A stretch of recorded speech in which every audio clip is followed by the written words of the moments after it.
Direktorat Tindak Pidana Narkoba Bareskrim Polri mengungkap pabrik sabu jaringan Iran di sebuah apartemen kawasan Cengkareng, Jakarta Barat.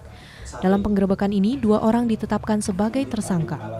Pengungkapan pabrik sabu berawal dari adanya informasi masyarakat yang mencurigai warga negara asing yang melakukan proses produksi narkoba pada sebuah apartemen di wilayah Jakarta Barat.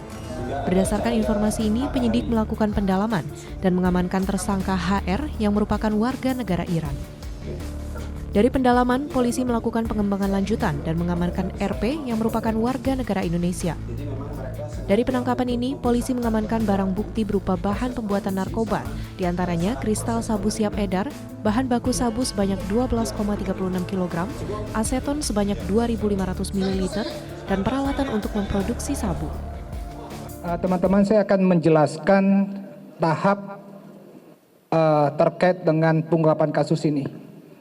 Ada 4 tahap yang saya akan jelaskan dalam proses ini. Tahap pertama adalah tahap awal, tersangka dihadirkan di apartemen ini, datang ke Indonesia, kemudian hubungannya tersangka pertama dengan tersangka kedua, tersangka pertama warga negara Iran, kemudian hubungannya para tersangka dengan DPO.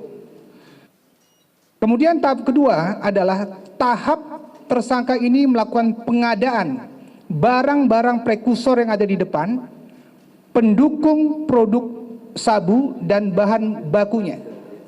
Kemudian tahap ketiga adalah tahap proses pembuatan dari bahan baku, bahan setengah jadi menjadi bahan jadi yang siap diedarkan. Tahap keempat adalah tahap bagaimana tersangka ini melakukan pemasaran terkait dengan hasil produksinya. Saya akan menjelaskan tahap pertama adalah tahap awal bagaimana kondisi ini bisa terjadi. Tersangka 1, HR, warga negara Iran, di Jakarta itu atas kendali DPOX, warga negara Iran juga.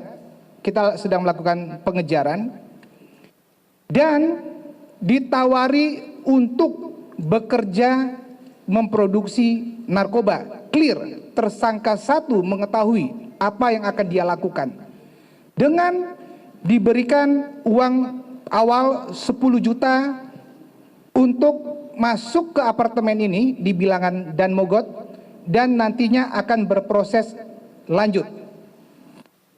Kemudian bagaimana keterkaitan tersangka 1 HR dan tersangka 2 RP warga negara Indonesia?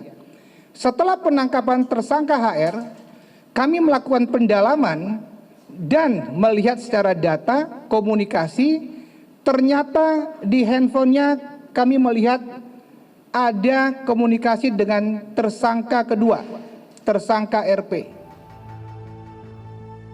Atas perbuatannya, para tersangka melanggar pasal tentang narkotika dan diancam dengan pidana maksimal hukuman mati. Atia Numa dan Fajar Mardiansyah melaporkan untuk Polri TV.